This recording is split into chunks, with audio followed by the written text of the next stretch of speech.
Hello दोस्तों, स्वागत है आपका अपने चैनल में। दोस्तों, आज हमारी पॉलिटी की एमसीक्यू सीरीज का 37 पार्ट है। चलिए आज की वीडियो स्टार्ट करते हैं। पहला क्वेश्चन है, भारत में नई संसदीय समिति प्रणाली की शुरुआत कब हुई? 1991 ईस्वी में।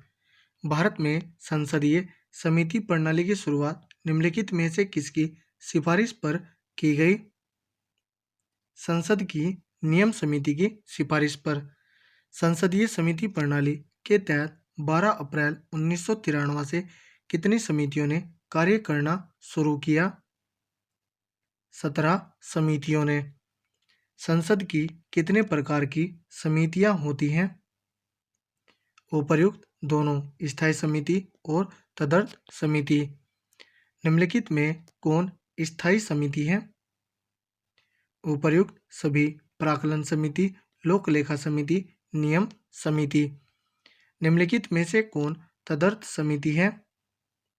परवर समिति। किस समिति को स्थायी मितव्ययिता समिति भी कहा जाता है? प्राक्कलन समिति को।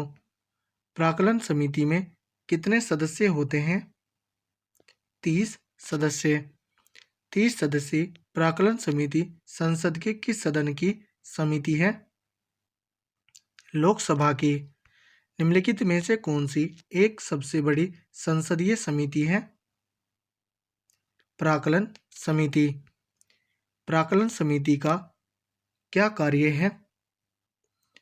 ऑप्शन डी, उपर्युक्त बी और सी दोनों। देश की आर्थिक स्थिति पर संसद में आर्थिक सर्वेक्षण प्रस्तुत करना, संसद में प्राक्कलनों के प्रस्तुत करने के प्रारूप के विषय पर सिफारिश करना। प्राक्कलन समिति के सदस्य संसद के दोनों सदनों से चुने जाते हैं। लोकसभा के सदस्यों में से ही चुने जाते हैं, राज्यसभा के सदस्यों में से ही चुने जाते हैं, राष्ट्रपति द्वारा मनोनीत किए जाते हैं। ऑप्शन बी राइट आंसर है। निम्नलिखित में से कौन सी संसदीय समिति में राज्यसभा का कोई सदस्य नहीं होता? प्राक्कलन समिति में। निम्नलिखित में से संसद की वह स्थायी समिति कौन सी है जिसमें राज्यसभा के सदस्य शामिल नहीं होते हैं? प्राक्कलन समिति में।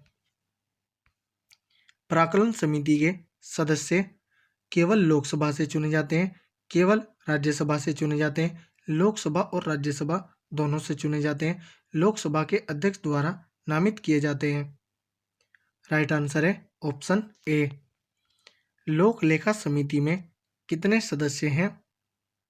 22 सदस्य।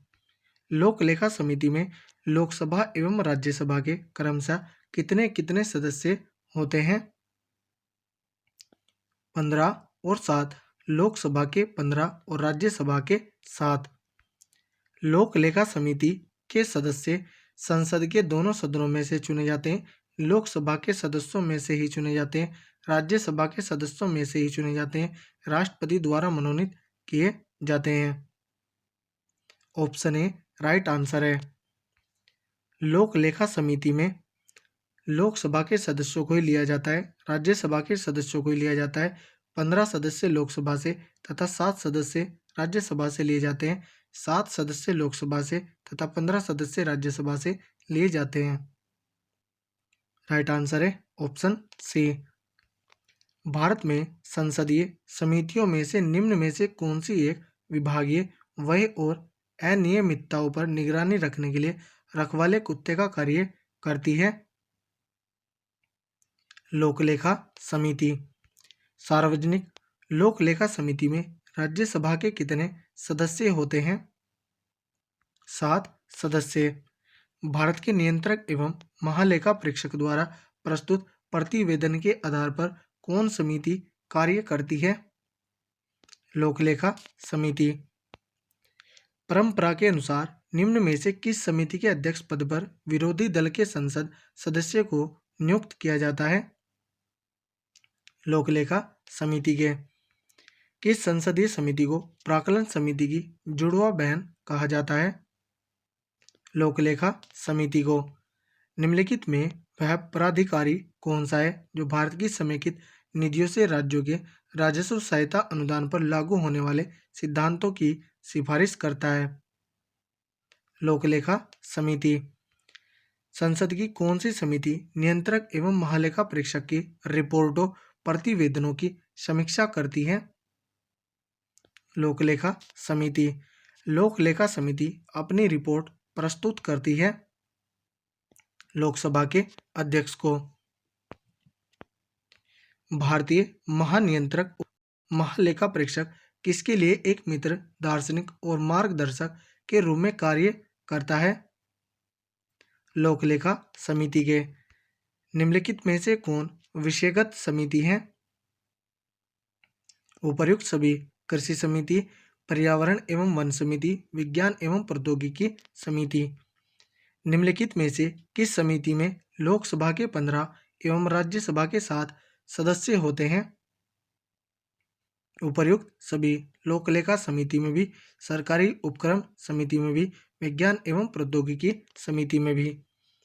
निम्नलिखित में से किस समिति का सदस्य कोई मंत्री नहीं हो सकता है?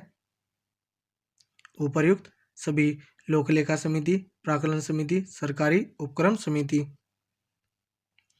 लोकसभा अध्यक्ष किस समिति का पदेन अध्यक्ष होता है? नियम समिति का। विधेयकों पर परवर समितियों में सदस्यों की अधिकतम संख्या कितनी तक हो सकती है? कोई निश्चित नहीं है। अनुसूचित जाति और जनजातियों की कल्याण संबंधी समिति में लोकसभा एवं राज्यसभा के क्रमशः कितने सदस्य होते हैं? 20 और 10। लोकसभा के 20, राज्यसभा के 10। संसद के समितियों के सदस्य राष्ट्रपति द्वारा नामांकित किए जाते हैं। संसद में विभिन्न दल के नेता द्वारा नामांकित किए जाते हैं। प्रधानमंत्री द्वारा नियुक्त किए जाते हैं, अध्यक्ष द्वारा नियुक्त किए जाते हैं अथवा सदन द्वारा अपने सदस्यों के मध्य से निर्वाचित किए जाते हैं। ऑप्शन डी राइट आंसर है। निम्नलिखित में से संसदीय समितियों के सदस्यों की नियुक्ति से संबंधित कौन सा कथन सही है? सदस्यों की केवल नियुक्ति होती है, सदस्यों का केवल चयन किया जाता है, सदस्यों को केवल नामित किया जाता है। लोकसभा अध्यक्ष अथवा राज्यसभा सभापति द्वारा लाए गए तथा स्वीकृत किए गए प्रस्ताव के आधार पर अथवा नामांकन के आधार पर सदस्यों की नियुक्ति की जाती है अथवा सदस्यों का चयन किया जाता है। राइट आंसर होगा ऑप्शन डी। संसदीय समितियों के गठन का उद्देश्य है? उपर्युक्त सभी। विधि निर्माण की प्रक्रिया को तेज करना, तकनीकी और उलझे हुए विधेयकों पर विशेष रूप से विचार करना, संसद के सदनों द्वारा विचार करने के पूर्व विधेयक का परीक्षण करना। संयुक्त संसदीय समिति में कितने सदस्य होते हैं? 45 सदस्य। संयुक्त संसदीय समिति में लोकसभा तथा राज्यसभा के सदस्यों की संख्या क्रमशः होती है? लोकसभा की 30, राज्यसभा की 15।